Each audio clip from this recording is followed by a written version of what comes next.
तो आज हम आपको मिलवाने लाए हैं डॉक्टर मेघना बंसल से, जो कि एक काउंसलर हैं। बहुत सारी लोगों के बीच में ये धारणा रहती है, डॉक्टर के पास जा रहे हैं लेकिन मेंटल प्रॉब्लम के जा रहे हो तो मतलब पागल है। मुझे ऐसा लगता है कि I think you were known as the psycho ma'am. Oh my God, मुझे ये समझ में आया कि जो लोग बहुत दावे से कहते हैं कि नहीं आप हमारे साथ 2 सेशन लीजिए, 3 सेशन लीजिए, आप ठीक हो जाएंगे, मैं नहीं मानती। तो एक ऐसे स्टूडेंट के बारे में बताइए जो आपके पास वापस आए और बोला हो कि मैम जिंदगी बदल दी। एक नहीं है, ओ माय गॉड, ये आपने क्या पूछे, एक नहीं है, अनगिनत है। उसके पेरेंट्स ने तो बिल्कुल बोल दिया था कि आपको दे दिया ये बच्चा, हमने ये कुछ नहीं कर सकता। और आपका फर्स्ट पे चेक कितने का था? फर्स्ट सेशन दैट आई टुक, और ये 6 साल की बात है, ये रही होगी तकरीबन 1994। हेलो, आदाब, नमस्ते, welcome to India's business legends. आप कैसे आइडेंटिफाई करती हैं कि ठीक है इसको बहुत ज़्यादा ज़रूरत है काउंसलिंग की और ये कुछ तो इनके अटेंशन पाने के तरीके चल मुझे ऐसा लगता है अब आप ये पूछ रहे हैं फिजिशियन को कैसे पता है कि कि मतलब बुखार है तो फिर कौन सी दवाई दी जाए। No no, in the sense आजकल के बच्चे ना खुद से अपने पेरेंट्स के पास आकर बोलते हैं मुझे डिप्रेशन हो रहा है।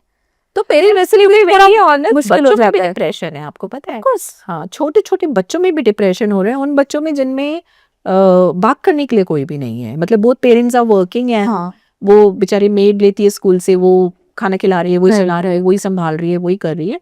What was your question? I am sorry. My question was कि पेरेंट्स या कोई भी कैसे आइडेंटिफाई करे कि हाँ अब बच्चे को एक्चुअली नीड है या अब बच्चा फेक कर रहा है। जवाब दे चुके हैं कि कुछ भी बिहेवियरल पैटर्न में अगर चेंजेस आते हैं, मैंने बताया जैसे कि बहुत अच्छी स्मूथ लाइफ चल रही है एंड सडनली यू सी कि कुछ चेंज है बच्चे के अंदर, वो किसी भी एज ग्रुप का होएगा, तो हमें बैठ के बात करनी है। तो वो that is the first alarming signal कि कुछ प्रॉब्लम कहीं पे आई है। और अगर parents on a regular basis बात करते हैं तो चीज़ों को निकालना बहुत आसान हो जाता है। अगर वो कभी कभी बात करते हैं और अगर वो शॉर्ट टेम्पर्ड पेरेंट्स हैं तो बच्चा कभी नहीं बता पाता है। तो ये थोड़ा सा जो बिहेवियर उनका, ऐसे बच्चे पेरेंट्स से कैसे डील करें? आई एम श्योर हमारे बच्चे भी देख रहे होंगे कि पेरेंट्स शॉर्ट टेम्पर्ड है, they don't want to understand, they very rigid. I think they should like text them और they may be right and Okay. Give a message to them. मैंने ये एक एम्स में हमारी कॉन्फ्रेंस हुई थी, तो वहाँ पे भी मुझसे सिमिलर क्वेश्चन पूछा गया था कि आजकल पेरेंट्स के पास टाइम ही नहीं है हमारे से बात करने का, राइट। तो हम उन तक अपनी बात कैसे पहुँचाएं। तो मैंने देखा पेरेंट्स भी सोशल मीडिया के बहुत एडिक्टिव हैं, सारा दिन व्हाट्सएप करते रहते हैं, चीज़ें देखते रहते हैं। तो मुझे लगता है कि एक बहुत अच्छे तरीके से लिख के मैसेज पहुंचाना, चाहे वो हैंड रिटन हो, चाहे वो व्हाट्सएप के थ्रू हो या मेल के थ्रू हो, अपनी बात आप इस प्लेटफॉर्म पे भी कह सकते हैं। राइट। तो शायद एक आई ओपनर हो पेरेंट के लिए। एंड अगर समझदार पेरेंट्स होंगे तो उनको रिग्रेट होना चाहिए कि आज बात यहाँ आ गई है कि बच्चा एक ही घर में होके हमसे बोल नहीं पा रहा है और हमें व्हाट्सएप कर रहा है। So that is how. And I think ये सेम हैंड रिटन नोट्स हम थोड़ा प्यार स्प्रेड करने के लिए भी यूज कर सकते हैं। बिल्कुल बिल्कुल। नहीं, हम शुरू से यही बोलते हैं कि अगर कभी भी हमें लगता है कि किसी भी तरीके की कोई इश्यूज हैं, तो मैं हमेशा पेरेंट्स को सजेस्ट करती हूँ कि आप 3 चीज़ें अपने बच्चे से पूछिए कि आपको मेरे में क्या बदलनी है, और हम उनसे पूछें कि क्या बदलना है। तो अगर 3 चीज़ें छोटी छोटी हम शुरुआत करें, बिकॉज हमें पता ही नहीं होता है कि मन में क्या चल रहा है। Right. अब एक हस्बैंड है, उसको लगता है कि मैं अपनी वाइफ को इतना कुछ प्रोवाइड कर रहा हूँ तो वो खुश है। अभी रिसेंटली हमने एक केस लिया था, उसके अंदर he is earning very good, he is very well settled and wife is going through depression. तो वही वाली बात है, वो बोलते हैं मैम मैं तो सब देता हूँ इसको, तो वो बोलते हैं मैम कुछ भी नहीं देते, सिर्फ जो घर के पैसे खर्च करने के लिए हमें दिए जा रहे हैं, क्या वो सब कुछ है? मैं 3 बच्चे संभाल रही हूँ घर पे, मैंने अपनी जॉब छोड़ दी है, मेरे पास बैठ के 2 मिनट बात करने के लिए नहीं है। आप सुबह निकलते हो, आप रात को आते हो, वो बोलते हैं हम बिजी हैं, हम क्या करें, मेरे पास टाइम ही नहीं है। Right. तो जब सब बिजी हैं तो we all have to sit together and see कि हम कौन से 2 घंटे निकालें। आप हफ्ते में एक ही बार निकालिए, वो 2-3 घंटे, पर निकालना तो पड़ेगा। सिर्फ ये बोल देने कि भाई अब संडे है, मुझे भी रिलैक्स करना है, मुझे भी रिलैक्स करना है, तो सिर्फ लड़ाइयाँ हैं। तो यही है कि सिर्फ मटेरियलिस्टिक चीजें प्रोवाइड करना हमारी जिम्मेदारी नहीं है। Right. इमोशंस को एक्सचेंज करना, आपको क्या बुरा लग रहा है, आपको क्या अच्छा लग रहा है, घर में किस तरीके के चेंजेस लाए जाए। मुझे लगता है कि पेरेंट्स जैसे अच्छे गाने चलाना, म्यूजिक सुनना, डांस करना, मैं क्या करती हूँ, मैं यही करती हूँ। मेरे को अगर खुश होना होता है तो मैं लाउड म्यूजिक चलाती हूँ, ड्राइव पे निकलती हूँ, ट्रैवल करती हूँ, बच्चों के साथ टाइम स्पेंड करती हूँ, बहुत सारी चीजें करती हूँ जो मुझे लगता है कि आप क्यों रिस्ट्रिक्ट कर रहे हो, आप ये सब करिए, आपको अच्छा लगेगा। एक क्वालिटी टाइम पॉइंट ये नहीं है कि कितनी देर का है, वो सुबह 5 मिनट का भी हो सकता है। 5 मिनट उठ के भी अगर आप हंस रहे हैं, एक अच्छा जोक सुना दिया, खुशी खुशी बच्चे को उठा दिया, आपका भी दिन अच्छा, बच्चे का भी दिन अच्छा। कोई आपसे नहीं कह रहा घंटों बैठिए, पर वो 5 मिनट का effort, quality. Exactly, it need not be. सब मदर्स आगे बोलेंगे मैम हम तो वर्किंग, हमें टाइम ही नहीं होता। फिर पैदा क्यों किए? फिर अगर आपके पास टाइम ही नहीं था तो फिर पैदा करने की जरूरत नहीं थी ना। अब जब कर लिए वो आपकी वजह से आए हैं, राइट? अपनी मर्जी से तो आए नहीं है। करेक्ट। तो ये कैसे जस्टिफाई आप करते हैं बात? तो आपको तो टाइम निकालना है। फिर कुछ मदर्स हैं जो नौकरी छोड़ के बैठ जाती है कि हमने तो इनकी वजह से सब छोड़ दिया।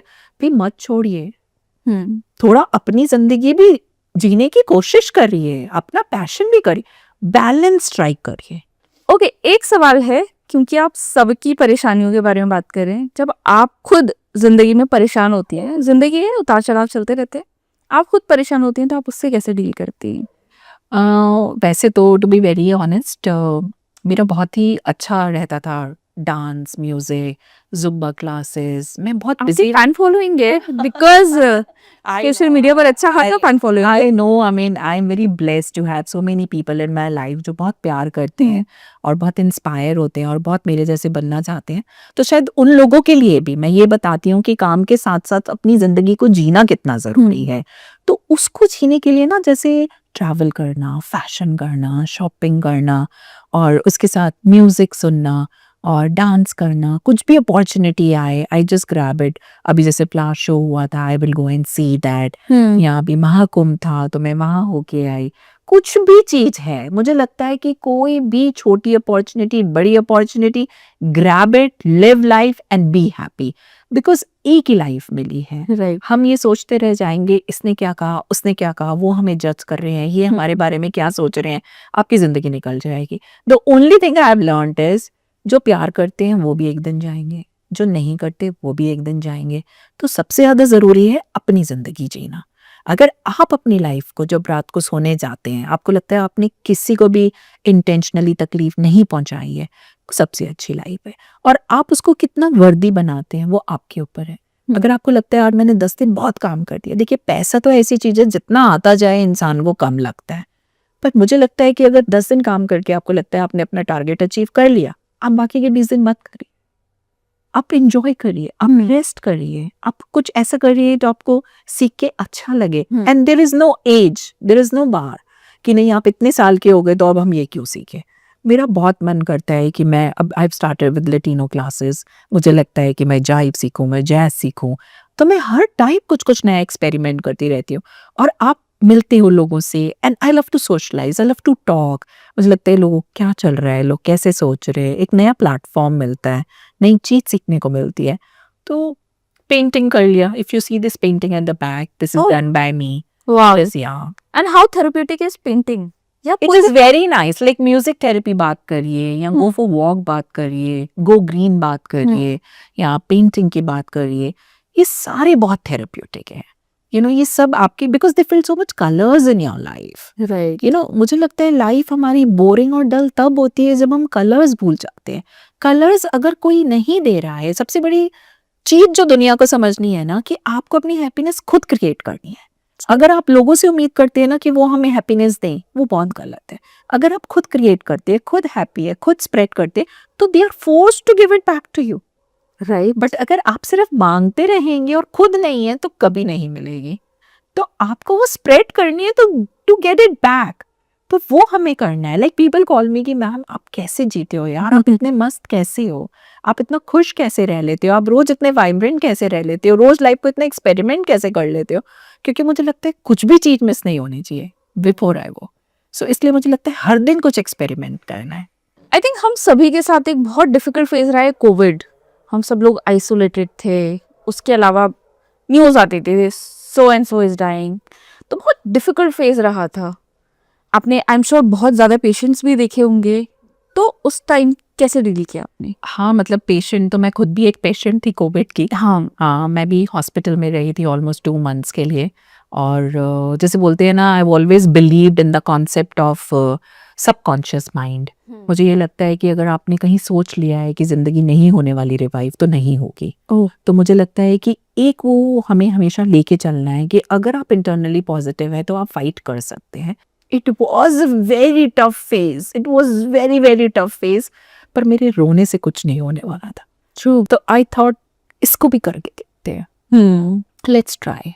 And by the grace of God time लगा, बट ठीक है, बढ़िया बढ़िया। ओके, तो आगे बढ़ते हुए अब जो आपने स्टार्ट किया था अपने एंटरप्रेन्योरियल जर्नी में कि आप टेलीफोनिक काउंसलिंग दे रहे थे, Covid was a time when the world went online, तो उस टाइम पर आपने कैसे ट्रांजिशन किया? एक्चुअली थोड़ा सा डिफिकल्ट हो गया था because I was very weak, but I was not wanting कि जो लोग को ज़रूरत है मेरी, या जिनको मुझसे बहुत उम्मीदें हैं, मैं उनको जाने दूं। तो थोड़ा सेलेक्टिव तो करना पड़ा मुझे उस टाइम पे।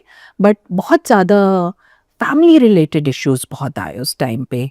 मतलब जहाँ पे हस्बैंड वाइफ शायद इतना इकट्ठे नहीं रहते थे, बहुत टाइम बाद सब लोग बहुत इकट्ठा रहने लगे और एक दूसरे को ज़्यादा जानने लगे, तो वो बड़ा मुश्किल हो गया कोप करना सबके लिए। तो उस तरीके के केसेस मैंने ज़्यादा देखे, क्योंकि बच्चों के तो इतने इश्यूज थे ही नहीं तब, बिकॉज बच्चे सिर्फ ऑनलाइन क्लासेस में मगन क्लासेस की जगह नहीं, मगन वो खुश थे। नहीं, वो मोबाइल में खुश थे, वो मोबाइल में खुश थे आई नो, ऑनलाइन के नाम पे। वो कैमरा ऑफ करके सो जाते थे, बस सो जाते थे, तो वो परेशान थे कंफर्टेबल। तो जो लोग परेशान थे वो थे हस्बैंड वाइफ।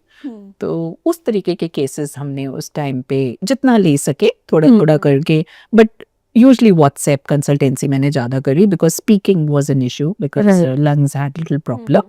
बट उस तरीके का काम किया फिर, पर बहुत किया तब भी।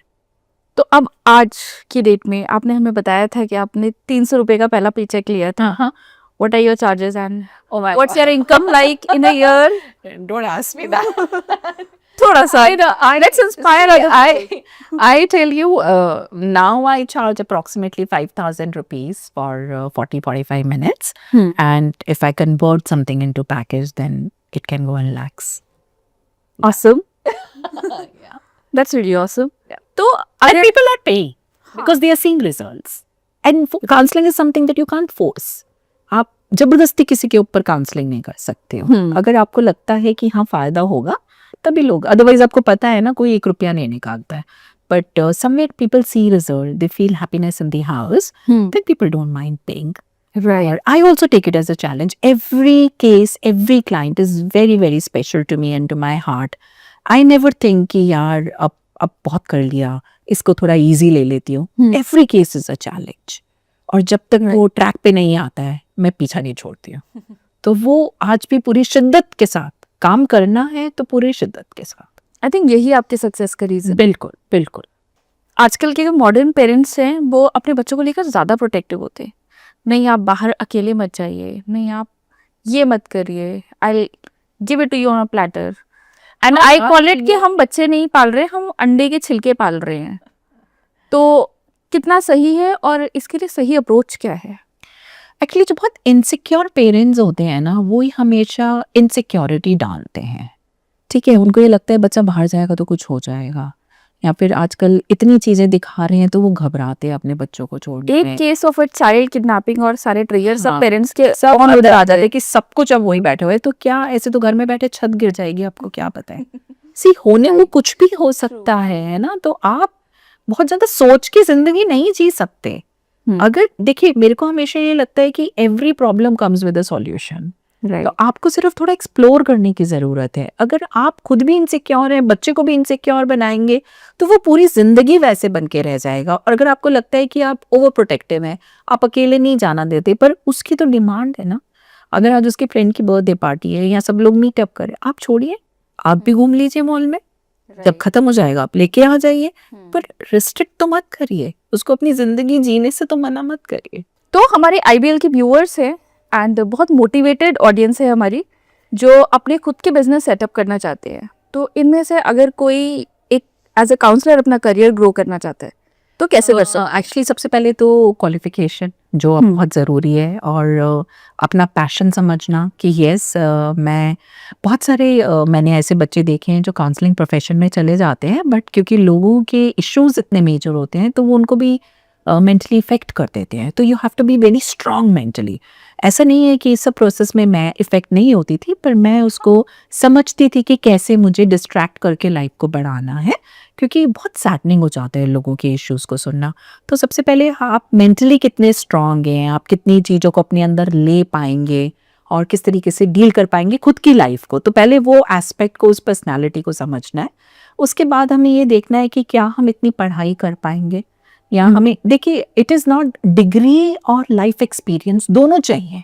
ट्रू। आपको ये नहीं है कि आपने आज डॉक्टरेट कर लिया है तो आप अच्छे काउंसलर बन गए। आपको अच्छे काउंसलर बनने के लिए एम्पैथेटिक, लोगों की एक छोटी सी वीक नर्व, छोटा सा इमोशन, छोटा सा रिएक्शन, हर चीज को समझना है, हर चीज को ऐसे देखना है कि वो मेरा है, वो मेरा रिएक्शन है, वो मेरा इमोशन है। जब आप बिल्कुल हार्ट टू हार्ट कनेक्ट होते हैं किसी के साथ, तब आप एक अच्छे काउंसलर बन पाते हैं। और जब आप ये सब प्रोसेस, ये क्वालिफिकेशंस, ये अंडरस्टैंडिंग, ये पर्सनालिटी टाइप, इन सबको समझते हैं, तो आप बिल्कुल काउंसलर बन सकते हैं। In fact you will be shocked कि नाउ-अ-डेज जैसे कुछ 5 बच्चों ने इकट्ठे कोर्स करा किसी चीज का, they are starting their own setup, their own clinic. तो बहुत सारे ऐसे यंगस्टर्स हैं जो हमसे टिप्स लेते हैं या इंटर्नशिप करते हैं कि किस तरीके से हम अपना सेटअप करें, किस तरीके से होना चाहिए। तो और बहुत सारी ऐसी ऑर्गेनाइजेशन है आजकल सोशल प्लेटफॉर्म पे जो काउंसलिंग प्रोवाइड कर रही है ऑनलाइन, या बहुत अच्छी बात है। और उसमें बहुत सारे यंगस्टर्स हैं जो उनके पैनल्स में हैं। तो इस तरीके की आप रीड करिए, आप किसी के साथ एसोसिएट होइए, अपडेटेड रहिए, आप किसी के अंडर थोड़े दिन काम करिए, आप समझिए कि हमें रेपो कैसे बनानी होती है। बिकॉज इतने सेंसिटिव इश्यूज के साथ आप एकदम से बैठ के काउंसलिंग स्टार्ट नहीं कर सकते। आपको रेपो फॉर्मेशन बहुत ज़रूरी है, किस तरीके से हमें अपनी क्वेश्चनिंग रखनी है, कैसे बात करनी है, कहाँ पे फुल स्टॉप लगाना है, कहाँ पे हमने सामने वाले की एक्सप्रेशन को समझ के अपना जो बात करने का तरीका है उसको कैसे घुमाना है, हर चीज को समझना है। बिकॉज हम बात करें ह्यूमन सोल के, ह्यूमन इमोशन के, तो अगर आप ये सब चीजें नहीं समझते हो तो आप पहले समझिए, आप ट्रेनिंग लीजिए, आप एथिकल बनिए, आप एक कमिटेड पर्सन बनिए towards this profession, towards this responsibility. उसके बाद आप बिल्कुल एलिजिबल हैं ये काम करने के लिए। तो एक काउंसलर बनने के लिए क्या क्या पढ़ाई पढ़नी पड़ती है? मुझे लगता है कि सबसे पहले तो ऑब्वियसली ग्रेजुएशन में साइकोलॉजी होना बहुत ज़रूरी है। आप साइको ऑनर्स कर सकते हैं, एमबीए में भी एज ए कोर्स ला, तो बीएससी साइकोलॉजी भी आ रहा है। तो उसके बाद आप मास्टर्स करें उसके अंदर, और अगर आपको अपॉर्चुनिटी मिलती है एमफिल करें, बिकॉज उसके बाद आप टेस्ट करने के लिए एलिजिबल होते हैं। एंड बहुत अच्छा रहेगा अगर आप डॉक्टरेट भी कर लें उसके अंदर, तो फिर आप एक थीसिस लेंगे, वो थीसिस आप अपनी पसंद से लेंगे जिस भी फील्ड में आप आगे बढ़ना चाहते हैं। तो मुझे लगता है कि एमफिल तक तो इट इज़ इम्पॉर्टेंट कि आप करें, ताकि आपको अच्छे से सब्जेक्ट नॉलेज हो जाए। And like I told you, life experience, subject knowledge दोनों चाहिए to be a good counsellor. Amazing. Okay, we are almost at the end of the episode. Okay, तो why so soon? I think I can talk more. आपसे हम और tips लेंगे अपने viewers के लिए to deal with different different things, Okay. And they will be visible in your feed really soon. Okay. Okay. तो also इसको ख़त्म करने से पहले आपसे टिप्स लेना चाहेंगे, ज़िंदगी कैसे जिए, परेशानियों से कैसे deal जिंदगी करें? को सबसे अच्छा तरीका है जीने का, one day at a time. कोई बैगेज नहीं लेके चलना है, कोई टॉक्सिक पीपल अपनी लाइफ में नहीं रखने हैं। जो अच्छा नहीं लगता है उसको जाने दीजिए। सॉरी मत बोलिए, सॉरी मत फील करिए, रिग्रेट मत रखिए बहुत ज़्यादा ज़िंदगी के अंदर। एक्सपीरियंस काउंट करिए, ठीक है। अगर आपको कोई नहीं पसंद करता है तो टेंशन मत करिए, आप हर किसी को पसंद आ भी नहीं सकते हो।